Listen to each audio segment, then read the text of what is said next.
The human brain has a fascinating mechanism for deciding whether to sneeze or cough.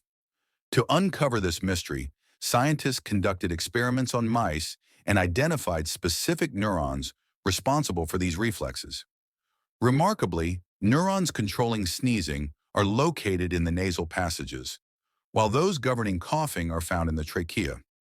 Studies suggest that these two distinct neural systems may have evolved in response to the rapid adaptation of viruses.